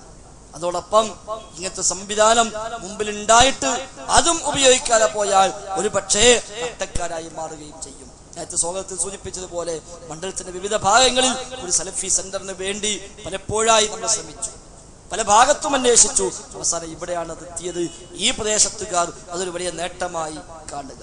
ഇത് കേന്ദ്രീകരിച്ച് ഇൻഷാ അല്ലാഹ് ധാരാളം പ്രവർത്തനങ്ങൾ ഞാൻ പറഞ്ഞ ഖുർആൻ ക്ലാസ് തുടങ്ങി കഴിഞ്ഞു. ഇവിടെ സക്കാത്ത് സംവിധാനം ആരംഭിച്ചു കഴിഞ്ഞു. ഇവിടെ റമദാൻ ക്ലാസുകൾ ഈ സെന്ററിന്റെ ആഭിമുഖ്യത്തിലാണ് നമ്മൾ വേങ്ങര വ്യാപാര ഭവനിൽ ഇൻഷാ അല്ലാഹ് റമദാൻ 1 മുതൽ തുടങ്ങുന്നത്. അത് പിന്നെ ഇവിടെ സൗകര്യമില്ലാത്തതുകൊണ്ടാണ് നമ്മൾ അങ്ങോട്ടാക്കിയത്. ഈ സെന്ററിൽ അങ്ങനത്തെ സംവിധാനം ഇല്ലാത്തത് കൊണ്ട് വേങ്ങര വ്യാപാര ഭവനിൽ എല്ലാവർക്കും വന്നുകൂടാവുന്ന സൗകര്യം എന്ന നിലക്ക് ടൗൺ കേന്ദ്രീകരിച്ചാവട്ടെ. അവിടെ ആകുമ്പോൾ നമ്മുടെ പള്ളിയും അടുത്താണ്, നമസ്കാരത്തിനും പ്രയാസം വരില്ല എന്നതുകൊണ്ട് കൂടിയാണ് അങ്ങോട്ടാക്കിയത്. അതുകൊണ്ട് വേങ്ങര ടൗൺ സലഫി മസ്ജിദിന് സമീപത്തുള്ള വ്യാപാര ഭവനിൽ റമദാൻ 1 മുതൽ അവസാനം വരെ വെള്ളിയാഴ്ച ഒഴികെ ബാക്കി എല്ലാ ദിവസങ്ങളും രാവിലെ 10 മണിക്ക് ക്ലാസ് നടക്കും. രാവിലെ 10 മണിക്കാണ് ക്ലാസ്. പഠനാർഹമായ നല്ല നല്ല വിഷയങ്ങളിൽ കരുത്തുറ്റ കെൽപ്പുറ്റ നല്ല നല്ല പ്രബോധകന്മാരുടെ ക്ലാസ്സുകളാണ് ഇൻഷാ അല്ലാഹ് അവിടെ നടക്കുന്നത്. കുടുംബസമേതം നമ്മൾ ഉപയോഗപ്പെടുത്തി ആണും പെണ്ണും എല്ലാവർക്കും അവിടെ പ്രത്യേകം സൗകര്യങ്ങളുണ്ട്. എല്ലാവരും വരിക, ദീനു പഠിക്കാനുള്ള അവസരമാണ് നമ്മളത് ഉപയോഗിക്കുക. ഇൻഷാ അല്ലാഹ് റമദാൻ കഴിഞ്ഞാൽ ഈ സെന്റർ കേന്ദ്രമാക്കിക്കൊണ്ട് നമ്മുടെ പരിസര പ്രദേശങ്ങളിൽ അതിശക്തമായ ദഅ്വ പ്രവർത്തനങ്ങൾ നമുക്ക് നടത്തേണ്ടതുണ്ട്. സ്ക്വാഡ് വർക്കുകൾ ഇതിന്റെ പരിസര പ്രദേശങ്ങളിൽ ഇൻഷാ അല്ലാഹ് ആഴ്ച തോറും നടത്താനാണ് ഇതിന്റെ ആളുകൾ പ്ലാൻ ചെയ്തിരിക്കുന്നത്. ലഘുലേഖകളും പുസ്തകങ്ങളും എല്ലാം ഈ പ്രദേശത്തുള്ള ആൾക്ക് മുഴുവനും കിട്ടണം. മണ്ഡലത്തിലേക്ക് മൊത്തം അതിന് പുറത്തേക്കും വെളിച്ചമായി ഈ സെന്റർ നിലകൊള്ളണം. അതിനുള്ള സംവിധാനമാണിത്. പള്ളികളുമൊക്കെ ആകുമ്പോൾ അതിനൊരുപാട് പരിമിതിയുണ്ട്. അത് ഇത്തരമൊരു സെന്റർ ആകുമ്പോൾ എല്ലാവർക്കും കയറി വരാവുന്ന സാഹചര്യവും ഉണ്ട് എന്നതുകൊണ്ടാണ് ഈ നിലയ്ക്ക് നമ്മൾ പ്ലാൻ ചെയ്തത്. അതുകൊണ്ട് ഇത് പരമാവധി നമ്മൾ ഉപയോഗപ്പെടുത്തുക, ദീനു പഠിക്കുക. ഇൻഷാ അല്ലാഹ് റമദാനിൽ നമ്മുടെ പഠന ക്ലാസ്സുമായി ബന്ധപ്പെട്ട് അവിടെയും ഒരു മാസക്കാലം നാം അവിടെ നമ്മുടെ ഒരു ഇസ്ലാഹി സെന്റർ പോലെ, ഒരു ആസ്ഥാനം പോലെ ഒരു മാസം വ്യാപാരഭവൻ ഒന്നാകെ വാടകയ്ക്കെടുത്ത് നാം അവിടെ റമദാനിൽ പ്രവർത്തനങ്ങൾ അവിടെ കേന്ദ്രീകരിക്കുകയാണ്. അവിടെയും നമുക്ക് ഏത് പുസ്തകങ്ങളും വാങ്ങിക്കുവാൻ അവിടെ ലഭ്യമാണ്. ഏത് സീഡിയും വില കൊടുത്ത് വാങ്ങാൻ അവിടെ സൗകര്യമുണ്ടാവും. അതൊക്കെ പരമാവധി നമ്മൾ ഉപയോഗിക്കുക. അങ്ങനെ ഈ തൗഹീദിന് വേണ്ടിയുള്ള ഈ ഒരു പ്രബോധന മാർഗം, സുന്നത്തിലേക്കുള്ള സമൂഹത്തിലുള്ള ക്ഷണം, ബിദ്അത്തിനെതിരെ, ഖുറാഫാത്തിനെതിരെ, തിന്മകൾക്കെതിരെ, അന്ധവിശ്വാസങ്ങൾക്കെതിരെ, ഹറാമുകൾക്കെതിരെ, തോന്നിവാസങ്ങൾക്കെതിരെയുള്ള ഒരു പ്രബോധന കേന്ദ്രമായി ഇത് മാറണം. മദ്യപാനം നമ്മുടെ നാടുകളിൽ വ്യാപകമാണ്. വ്യഭിചാരം നമ്മുടെ നാടുകളിൽ വ്യാപകമാണ്. അശ്ലീലത നമ്മുടെ നാടുകളിൽ വ്യാപകമാണ്. സിനിമയും സീരിയലും നമ്മുടെ നാടുകളിൽ വ്യാപകമാണ്. അതിനെല്ലാം എതിരെയുള്ള ഒരു പ്രവർത്തന കേന്ദ്രമായി നമുക്കിത് മാറ്റിയെടുക്കണം. എല്ലാവരും ഒത്തൊരുമിച്ച് ഒരു സലഫി ദഅ്വ സംഘടന പേരുണ്ടെങ്കിലും ഈ നാട്ടുകാർ മുഴുവൻ കൈകോർത്ത് നിന്ന് നമുക്കെല്ലാവർക്കും നമ്മുടെ ഒരു കേന്ദ്രമായി, ആസ്ഥാനമായി ഇതിനെ എടുത്ത് ഈ നാട്ടിലെ ചെറുപ്പക്കാർക്കിടയിൽ നമുക്ക് ബോധവൽക്കരണ പ്രവർത്തനങ്ങൾ നടത്തേണ്ടതുണ്ട്. ഒരുപാട് ചെറുപ്പക്കാർ മയക്കുമരുന്നിന്റെ പിന്നാലെയുണ്ട്. ഒരുപാട് ചെറുപ്പക്കാർ മദ്യത്തിന്റെ പിന്നാലെയുണ്ട്. അശ്ലീലമായ പ്രവർത്തനങ്ങളുടെ പിന്നാലെയുണ്ട്. ഒരുപാട് അനാവശ്യ ഇടപെടലുകൾ നമ്മുടെ നാടുകൾ നടക്കുന്നുണ്ട്. ഇപ്പൊ ഇവിടെ തന്നെ ഒരു ബോർഡ് കണ്ടു, കല്യാണം ആലോചിക്കാൻ വരുന്നവരുടെ ശ്രദ്ധയ്ക്ക് ബോർഡും ഉള്ളത്. ഇത് താഴെ കല്യാണം മുടക്കിയുള്ള ശ്രദ്ധയ്ക്ക് എന്ന് വേറൊന്നും നമ്മൾ ആലോചിക്കേണ്ടത്.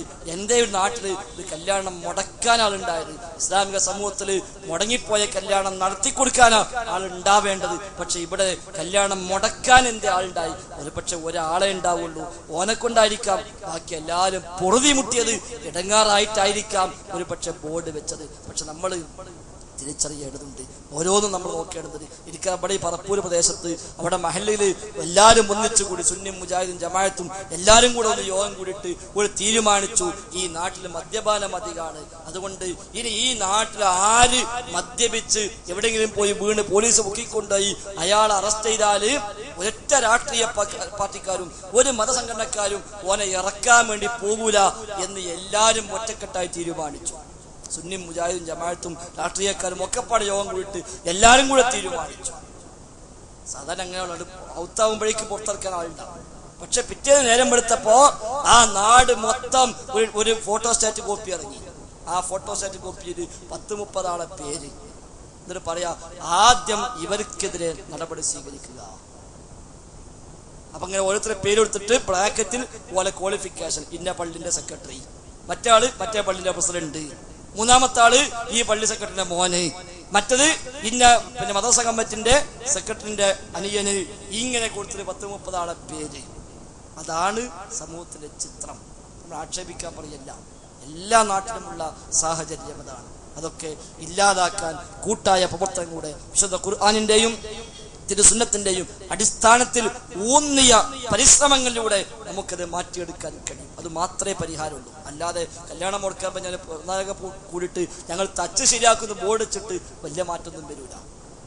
അള്ളാഹിനെ പറ്റി പറഞ്ഞു കൊടുത്താല്, പരലോകം പറഞ്ഞു കൊടുത്താല്, ഈ പണി നാളെ പരലോകത്തിലേക്ക് എങ്ങനെയാണ് എനിക്ക് തിരിച്ചടിയാവാന്ന് ആ ബോധം ഓനെ മനസ്സിൽ കണ്ട് ഇറങ്ങിയാൽ ഒരുപക്ഷെ മാറ്റണ്ടാവും. മദ്യപിക്കുന്നവനെ മദ്യക്കുപ്പി കയ്യെന്ന് പറച്ച് താഴെ വീഴും. വ്യഭിചരിക്കാൻ പോണവനെ അള്ളാഹിനെ പേടിച്ചിട്ട് തിരിഞ്ഞു പോരും. മോട്ടിക്കാൻ പോകുന്നവന് മോട്ടിക്കാൻ കഴിയില്ല. തിന്മകളും തോന്നിവാസങ്ങളും നാടുകളിൽ ഇല്ലാതാകും. അങ്ങനെ എല്ലാം ഇല്ലാതായി തൗഹീദിൽ അധിഷ്ഠിതമായി റബ്ബിനെ മാത്രം വിളിച്ചു പ്രാർത്ഥിക്കുന്ന, അള്ളാഹുവിനോട് മാത്രം സഹായം അർത്ഥിക്കുന്ന, റബ്ബിന് പുറമെ എത്ര വലിയവരാണെങ്കിലും അത് അമ്പിയാക്കളോ ഔലിയാക്കളോ മലക്കുകളോ ജിന്നുകളോ കല്ലോ മരങ്ങളോ ഖബറോ ജാറങ്ങളോ ഏതാണെങ്കിലും ശരി, റബ്ബിന് പുറമെ ഒരൊറ്റ പടപ്പിലേക്ക് പ്രാർത്ഥനാ കരങ്ങൾ പോകാത്ത, ഒരൊറ്റ പടപ്പിനോട് അത്തരം സഹായാർത്ഥനകൾ നിർവഹിക്കാത്ത, അള്ളാഹിനെ മാത്രം പേടിക്കുന്ന, ഇയ്യാക നഅ്ബുദു വ ഇയ്യാക നസ്തഈൻ, അല്ലാഹ് നിന്നെ മാത്രം ഞങ്ങൾ ആരാധിക്കുന്നു, നിന്നോട് മാത്രം ഞങ്ങൾ സഹായം അർത്ഥിക്കുന്നുവെന്ന് ആത്മാർത്ഥമായി പ്രഖ്യാപിക്കുന്ന ഒരു സാഹചര്യത്തിലേക്ക് നമുക്ക് മാറാൻ കഴിയണം. അല്ലാഹു സുബ്ഹാനഹു വ തആല നമ്മെ എല്ലാം അനുഗ്രഹിക്കുമാറാവട്ടെ. ഇൻഷാ അല്ലാഹ് മഗ്രിബിന് ശേഷം ഇതിന് തുടർച്ചയായി നമ്മുടെ പ്രഭാഷണ പരിപാടിയുണ്ട്. ബഹുമാന്യനായ ഹാരിസ് കായിക്കുടിയുടെ ഒരു ആമുഖ ഭാഷണവും ശേഷം മുജാഹിദ് ബാലുശ്ശേരി റമദാനിന് സ്വാഗതം അഹ്ലൻ റമദാൻ എന്ന പേരിൽ റമദാനുമായി ബന്ധപ്പെട്ട് നമ്മളൊക്കെ നിർബന്ധമായി മനസ്സിലാക്കേണ്ടുന്ന ചില യാഥാർത്ഥ്യങ്ങളെ നമ്മുടെ ശ്രദ്ധയിൽപ്പെടുത്തിക്കൊണ്ട് മുജാഹിദ് ബാലുശ്ശേരി അതിനുശേഷവും സംസാരിക്കും. എല്ലാവരും പരമാവധി എല്ലാം ശ്രമിക്കുവാനും ഉൾക്കൊള്ളുവാനും തയ്യാറാവുക. അല്ലാഹു സുബ്ഹാനഹു വ തആല ഈ ഒരു കേന്ദ്രം ആസ്ഥാനമാക്കിക്കൊണ്ട് അവന്റെ ദീന് ശരിയാവണ്ണം പ്രബോധനം ചെയ്യാനുള്ള തൗഫീഖ് നമുക്കെല്ലാം പ്രദാനം ചെയ്യുമാറാവട്ടെ. ഈ നാട്ടിൽ എല്ലാ തോന്നിവാസങ്ങൾക്കും, എല്ലാ തിന്മകൾക്കും, എല്ലാ അന്ധവിശ്വാസങ്ങൾക്കും, എല്ലാ ശിർക്ക് ബിദ്അത്തുകൾക്കുമെതിരെ പോരാടാനുള്ള ഒരു കേന്ദ്രമായി ഇത് അല്ലാഹു സുബ്ഹാനഹു വ തആല മാറ്റിത്തരുമാറാവട്ടെ. അങ്ങനെ ഈ നാട്ടുകാർക്കും ഇതുമായി ബന്ധപ്പെടുന്ന ആളുകൾക്കും നാളെ പരലോകത്ത് വരുമ്പോൾ ഇതൊരു വലിയ നന്മയായി, നന്മയുടെ തുലാസിൽ ഭാരമേറിയ ഒരു അമലായി റബ്ബ് സുബ്ഹാനഹു വ തആല ഇതിനെയെല്ലാം മാറ്റി തീർക്കുമാറാവട്ടെ. ഒരു പക്ഷേ ചെറിയൊരു തുടക്കമായിരിക്കാം, ഒരു വലിയ സംരംഭമായി മാറുക. എല്ലാം അങ്ങനെയാണ്. ഒരു തീപ്പൊരിയാണ് ഒരു വലിയ കാട്ടുതീയായി മാറുക. ചെറിയ മഴത്തുള്ളികളാണ് വലിയ പേമാരിയായി മാറുക. ചെറിയ തോടുകളാണ് ഒന്നിച്ചു കൂടുമ്പോൾ പുഴകളും അവസാനം കടലുമായി മാറുന്നത്. ചെറിയ ചെറിയ ചിന്തകൾ അത് വലിയ വലിയ സംരംഭങ്ങളായി മാറിയ ചരിത്രം നമുക്കുണ്ട്. ഇബ്രാഹിം നബി സ്വല്ലല്ലാഹു അലൈഹി വസല്ലം കഅബാലയം പടുത്തുയർത്തുമ്പോൾ ഒരു 3 ആളാണ് ആ കഅബയിൽ നിസ്കരിക്കാൻ ആകെ അന്നുള്ളത്. ഇബ്രാഹിം നബിയും മകനും ഭാര്യയും ഒരു 3 ആള് അന്ന് ആ കഅബയിൽ നിസ്കരിക്കാൻ അന്നാട്ടിലുള്ളൂ. ഇന്ന് ആ കഅബയുടെ അവസ്ഥ നമുക്കറിയാമല്ലോ. ലക്ഷക്കണക്കായ മനുഷ്യന്മാർ സദാസമയവും അവിടെ ലക്ഷ്യം വെച്ചുകൊണ്ട് വരുന്ന ഒരു കേന്ദ്രമായി ആ കഅബാലയം മാറി. എല്ലാം അങ്ങനെയാണ്. ചെറിയ രൂപത്തിൽ ആരംഭിച്ച നമ്മുടെ മനാറ് വളർന്നു പന്തലിച്ച് ദഅ്വ കോഴ്സും ശറയ്യ കോളേജും എല്ലാമായി ഈ നാട്ടിൽ വെളിച്ചം വീശുന്ന ഒരു കേന്ദ്രമായി മാറി. അതിനുള്ളിൽ ഒതുങ്ങാത്ത സാഹചര്യമായപ്പോഴാണ് അപ്പുറത്തേക്ക് ചെറു റോട്ടിലേക്ക്, നമ്മുടെ ഊരകമ്മലയിലേക്ക്, വിശാലമായ ക്യാമ്പസിലേക്ക് അത് പറിച്ചു നടണമെന്ന ചിന്ത നമുക്കുണ്ടായത്. അങ്ങനെയാണ് ഒരു വലിയ ജാമിഅത്തുൽ ഹിന്ദ് അൽ ഇസ്ലാമിയ എന്ന ഒരു ഇസ്ലാമിക സർവകലാശാലയായി അത് മാറാനുള്ള സാഹചര്യം ഉണ്ടായത്. അതുപോലെ തന്നെ ഇതും തൽക്കാലം ഒരു ദഅ്വ സെന്റർ ആണെങ്കിലും ഒരു പക്ഷേ ഇന്ന് ഒരു കേവലം ഒരു ദഅ്വ സെന്റർ ആണ്, ഒരു കൊച്ചു വീട്ടിലാണ്. പക്ഷേ ഇതൊക്കെ ഭാവിയിൽ വളർന്ന് പന്തലിച്ച് വലുതായി എന്തൊക്കെയായി മാറുമെന്ന് നമുക്ക് പറയാവതല്ല. നമുക്കതിനു വേണ്ടി പ്രാർത്ഥിക്കാം. അല്ലാഹു സുബ്ഹാനഹു വ തആല എല്ലാ സദുദ്യമങ്ങളെയും വിജയിപ്പിക്കുമാറാവട്ടെ. ഇവിടെ ദീനിനു വേണ്ടി ആത്മാർത്ഥമായി പ്രവർത്തിക്കാൻ തൗഫീഖ് നൽകി നമ്മെ എല്ലാം അനുഗ്രഹിക്കുമാറാവട്ടെ. അല്ലാഹുമ്മ റബ്ബന ആതിനാ ഫിദ് ദുനിയ ഹസന വഫിൽ ആഖിറതി ഹസന വഖിനാ അദാബന്നാർ. റബ്ബനാ തഖബ്ബൽ മിന്നാ റബ്ബനാ തഖബ്ബൽ മിന്നാ റബ്ബനാ തഖബ്ബൽ മിന്നാ ഇന്നക അൻതസ് സമീഉൽ അലീം വതുബ് അലൈനാ ഇന്നക അൻതത് തവ്വാബുർ റഹീം. വസല്ലല്ലാഹു വസല്ലം അലാ മുഹമ്മദിൻ വആലിഹി വസഹ്ബിഹി അജ്മഈൻ വൽഹംദുലില്ലാഹി റബ്ബിൽ ആലമീൻ. അസ്സലാമു അലൈക്കും വറഹ്മത്തുള്ളാഹി. അസ്സലാമു അലൈക്കും വറഹ്മത്തുള്ളാഹി. ബിസ്മില്ലാഹി അൽഹംദുലില്ലാഹി അല്ലാഹുമ്മ സ്വല്ലി അലാ മുഹമ്മദിൻ വഅലാ ആലി മുഹമ്മദ് കമാ സ്വല്ലൈത അലാ ഇബ്രാഹീമ വഅലാ ആലി ഇബ്രാഹീം ഇന്നക ഹമീദും മജീദ്. اللهم بارك على محمد وعلى آل محمد كما باركت على إبراهيم وعلى آل إبراهيم ഫിൽ ആലമീന ഇന്നക ഹമീദും മജീദ്. സ്നേഹം നിറഞ്ഞ സഹോദരി സഹോദരന്മാരെ, നമ്മുടെ മുഖ്യ പ്രഭാഷണങ്ങൾ ഇൻഷാ അല്ലാഹ് ആരംഭിക്കുകയാണ്.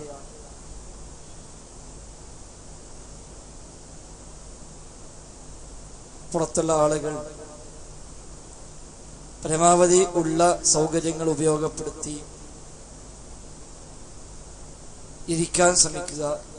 ദീനിയായ ഒരു മജ്ലിസാണ്. ദീനി മജ്ലിസുകൾക്ക് നമ്മളൊക്കെ മനസ്സിൽ കാണുന്നതിനേക്കാൾ ഏറെ എത്രയോ വലിയ പ്രാധാന്യമാണ് പ്രമാണങ്ങൾ നൽകിയിട്ടുള്ളത് എന്നത് നമ്മൾ വിസ്മരിക്കാൻ പാടില്ല. അല്ലാഹു സുബ്ഹാനഹു വ തആലയുടെ മലക്കുകളിൽ ഒരു വിഭാഗം മലക്കുകൾക്ക് ഉത്തരവാദിത്വം തന്നെ അള്ളാഹുവിന്റെ ദീന് ചർച്ച ചെയ്യുന്ന വേദികൾ അന്വേഷിച്ച് നടക്കലാണ് എന്ന് സ്വഹീഹായ ഹദീസുകളിൽ നമുക്ക് കാണാൻ സാധിക്കുന്നു. അത്തരം വേദികൾ എവിടെയുണ്ടെങ്കിലും അവിടെ ആ മലക്കുകൾ സന്നിഹിതരാവുകയും ശേഷം റഹ്മാനായ റബ്ബിന്റെ സമീപത്ത് ചെന്ന് ആ സദസ്സിലെ ആളുകൾക്ക് വേണ്ടി സാക്ഷി പറയുകയും ചെയ്യുമെന്ന് ഹദീസിൽ പഠിപ്പിക്കപ്പെട്ടു. റബ്ബ് സുബ്ഹാനഹു വ തആല ആ മലക്കുകളെ സാക്ഷിയാക്കി പ്രഖ്യാപിക്കും, അന്നീ ഖദ് ഗഫർതു ലഹും, തീർച്ചയായും ഞാൻ അവർക്ക് പുറത്തു കൊടുത്തിരിക്കുന്നുവെന്ന് അല്ലാഹു സുബ്ഹാനഹു വ തആല പറയുമെന്ന്. മലക്കുകൾ പറയും, റബ്ബേ, ആ കൂട്ടത്തിൽ ചില ആളുകൾ അവർ അത് ലക്ഷ്യമാക്കി വന്നവർ അല്ല, മറ്റു പല ആവശ്യങ്ങൾക്കായി വന്നവർ സന്ദർഭവശാൽ ആ സദസ്സിൽ കയറാൻ അവസരമുണ്ടായി, അവർ കയറി ഉപയോഗപ്പെടുത്തി എന്ന് മാത്രം. അവർക്കും നീ പുറത്തു കൊടുക്കുകയാണോ നാഥ? റഹ്മാനായ റബ്ബിന്റെ പ്രതികരണം, ഹുമുൽ ഖൗം ലാ യഷ്ഖാ ജലീസുഹും. ഹുമുൽ ഖൗം, ആ ഒരു സമൂഹം അഥവാ അല്ലാഹുവിനെ ഓർക്കുന്ന, അവന്റെ ദീന് കൈകാര്യം ചെയ്യുന്ന, അത് ചർച്ച ചെയ്യുന്ന ആ ഒരു സമൂഹം, ലാ യഷ്ഖാ ജലീസുഹും, അവരുടെ കൂട്ടത്തിൽ ഇരിക്കുന്ന ഒരാളും പരാജയപ്പെടുക ഇല്ല. അതാണ് റബ്ബിനെ കുറിച്ച് പറയുന്ന, ദീനിനെ കുറിച്ച് പറയുന്ന മജ്ലിസുകളുടെ വേദികളുടെ പ്രാധാന്യം. നമ്മുടെ കണ്ണിൽ ഒരുപക്ഷെ വലിയ പ്രാധാന്യമൊന്നും അത്തരം പല വേദികൾക്കും ഉണ്ടാകാറില്ലെങ്കിലും റഹ്മാനായ റബ്ബിന്റെ കോടതിയിലാണ് നമുക്കിത്തരം വേദികളിൽ പങ്കെടുത്തതിന്റെ പ്രാധാന്യം തിരിച്ചറിയാനാവുക. അതുകൊണ്ട് കാര്യങ്ങൾ മനസ്സിലാക്കിയ നമ്മളെങ്കിലും ഇത്തരം വേദികൾ എവിടെയുണ്ടെങ്കിലും ഉപയോഗപ്പെടുത്തണേ എന്നാണ് കൂട്ടത്തിൽ സൂചിപ്പിക്കാറുള്ളത്. ഇൻഷാ അല്ലാഹ് ബാലുശ്ശേരിയും അതേപോലെ ഹാരിസ് കായക്കൊടിയും നമ്മുടെ പ്രദേശത്തെത്തിയിട്ടുണ്ട്. ഏതാനും സമയങ്ങൾക്കുള്ളിൽ അവിടെ പ്രഭാഷണം ഇൻഷാ അല്ലാഹ് ആരംഭിക്കും. മഗ്‌രിബിന് മുമ്പ് നാം പറഞ്ഞു വെച്ച കാര്യങ്ങളുടെ തുടർച്ചയായി ഒന്ന് രണ്ട് കാര്യങ്ങൾ കൂടി ആ പ്രസംഗത്തിന് മുമ്പായി കൂട്ടിച്ചേർക്കാനുള്ളത് കൊണ്ട് അത് കൂടെ പറയാനാണ് എഴുന്നേറ്റ് നിന്നത്. സൂചിപ്പിച്ചതുപോലെ അല്ലാഹുവിന്റെ ദീന് പഠിക്കാത്തത് കൊണ്ട് മുസ്ലിം ഉമ്മത്തിനുണ്ടായ അപജയങ്ങളും നഷ്ടങ്ങളുമാണ് മഗ്‌രിബിന് മുമ്പ് നാം സൂചിപ്പിച്ചു വെച്ചത്. ഇനി അതിനുള്ള ഒരേ ഒരു പരിഹാര മാർഗം എന്ത് കരകയറാൻ, ദീനിലേക്ക് മടങ്ങാൻ, ശരിയായ വിജയികളായി മാറുവാനുള്ള പരിഹാരം എന്താണ്, രക്ഷാമാർഗം എന്താണ്? ഒരൊറ്റ മാർഗമേ അതിന് നമ്മുടെ മുമ്പിലുള്ളൂ. അള്ളാന്റെ ദീന് പഠിക്കുക എന്നത് മാത്രം. ദീന് പഠിക്കുക, ആയത്ത് പഠിക്കുക, ഹദീസ് പഠിക്കുക.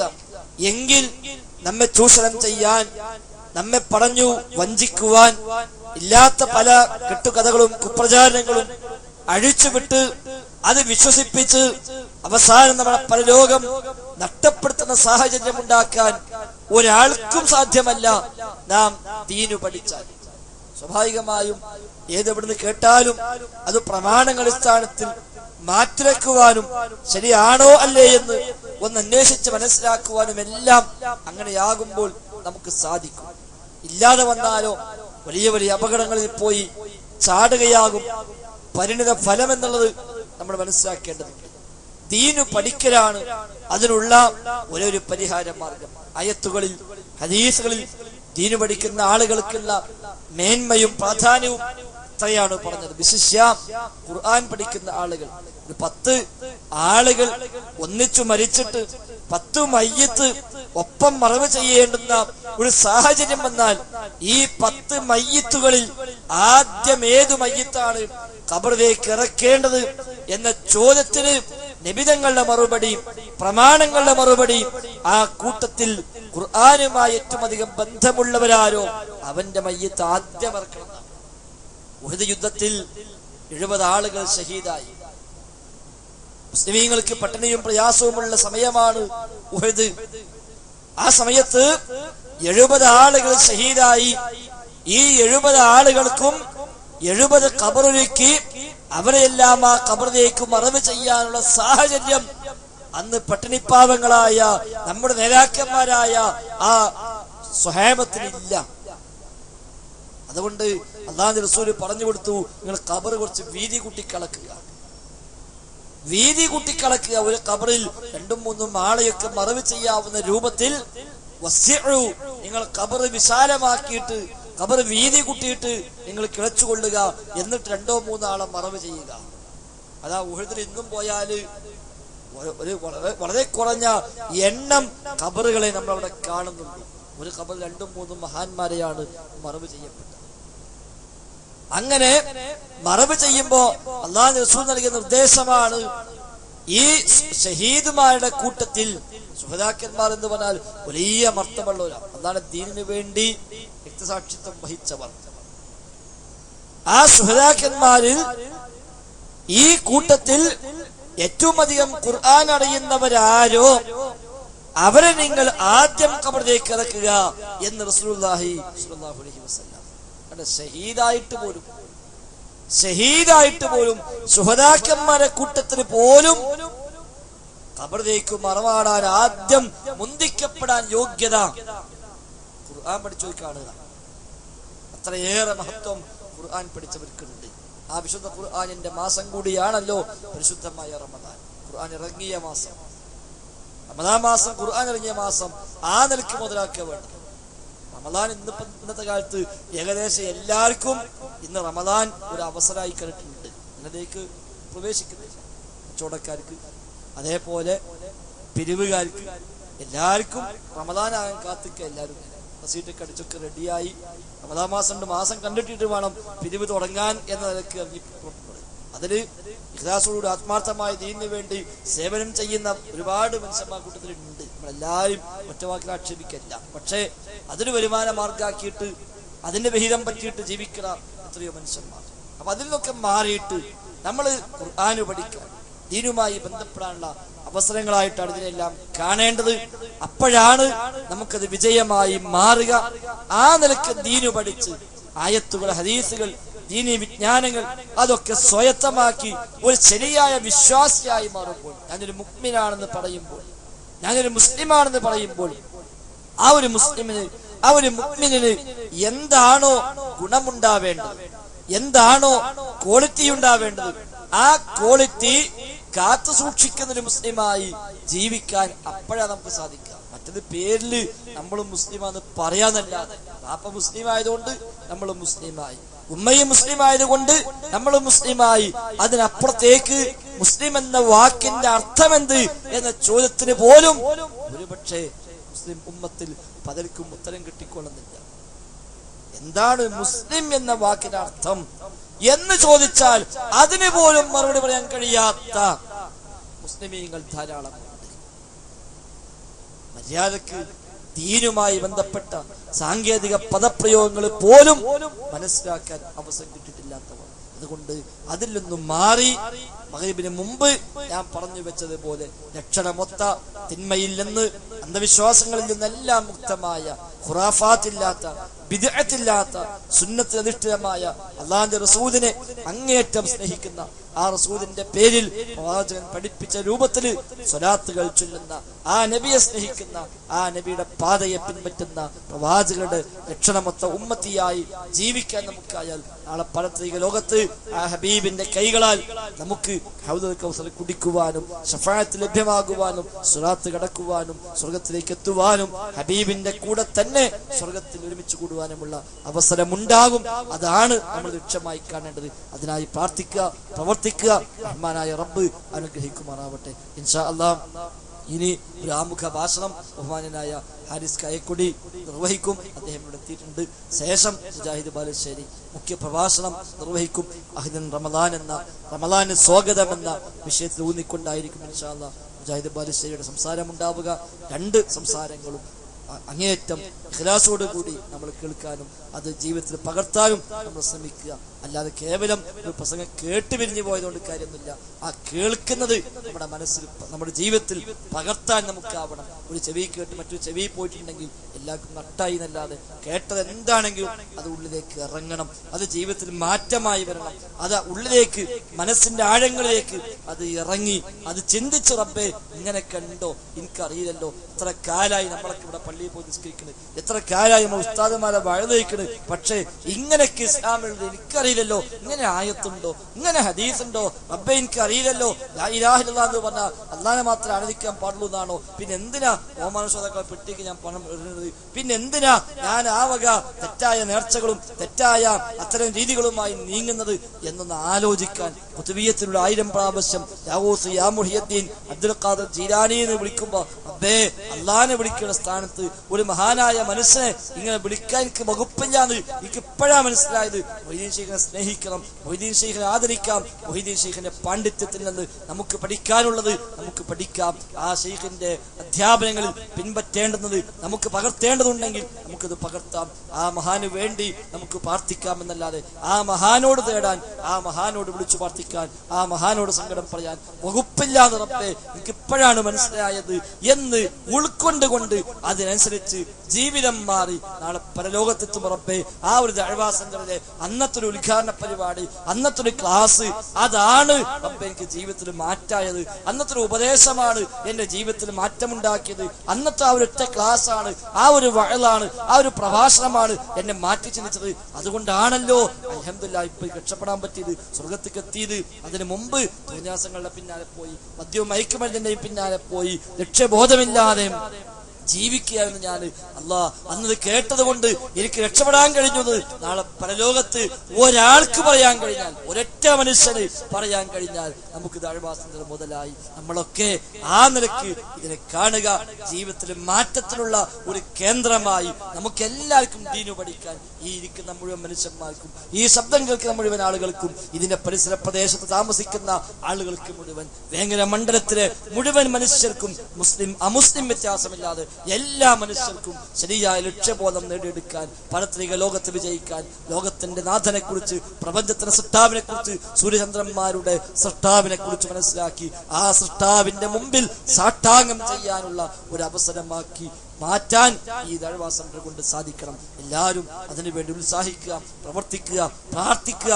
റഹ്മാനായ റബ്ബ് നമ്മെ എല്ലാം അനുഗ്രഹിക്കുമാറാവട്ടെ. നേരത്തെ സൂചിപ്പിച്ചതുപോലെ നമ്മുടെ ജാമിഅത്തുൽ ഹിന്ദ് അൽ ഇസ്ലാമിയ വേങ്ങരയിലെ സ്ഥാപനമാണ്, നമ്മുടെ സ്ഥാപനമാണ്, നമ്മുടെ നാട്ടിലാണ് അത് ഇൻഷാ അല്ലാഹ് ആയി വരുന്നത്. സ്ഥലം വാങ്ങിയത് നമ്മുടെ നാട്ടിലാണ്. ബിൽഡിങ്ങിന്റെ നിർമ്മാണം ഇൻഷാ അല്ലാഹ് ഏതാനും ആഴ്ചകളെ കൊണ്ട് ആരംഭിക്കുകയാണ്. 5-6 മാസങ്ങൾക്കുള്ളിൽ ഇൻഷാ അല്ലാഹ് ആ സ്ഥാപനം നമ്മുടെ നാട്ടിലേക്ക് വരികയാണ്. ഇപ്പൊ താൽക്കാലികമായി പെരിന്തൽമണ്ണയിൽ ഒരു വാടക ബിൽഡിംഗ്, അവിടെയാണ് സൗകര്യമൊത്ത ബിൽഡിംഗ് കിട്ടിയത് എന്നതുകൊണ്ട് മാത്രം തൽക്കാലം അവിടെ പ്രവർത്തിക്കുന്നു എന്നേയുള്ളൂ. ഇൻഷാ അല്ലാഹ് 5-6 മാസം കൊണ്ട് ഡിസംബർ ജനുവരി സമയമാകുമ്പോഴേക്ക് നമ്മുടെ നാട്ടിലേക്ക് നല്ല തലയെടുപ്പുള്ള ഒരു സൗകര്യങ്ങളോട് കൂടി ഒരു വലിയ ബൃഹത്തായ സംരംഭമായി ഇൻഷാ അല്ലാഹ് ആ സ്ഥാപനം വരും. ധാരാളം മക്കൾ ഇപ്പോൾ തന്നെ അവിടെ പഠിച്ചുകൊണ്ടിരിക്കുന്നു.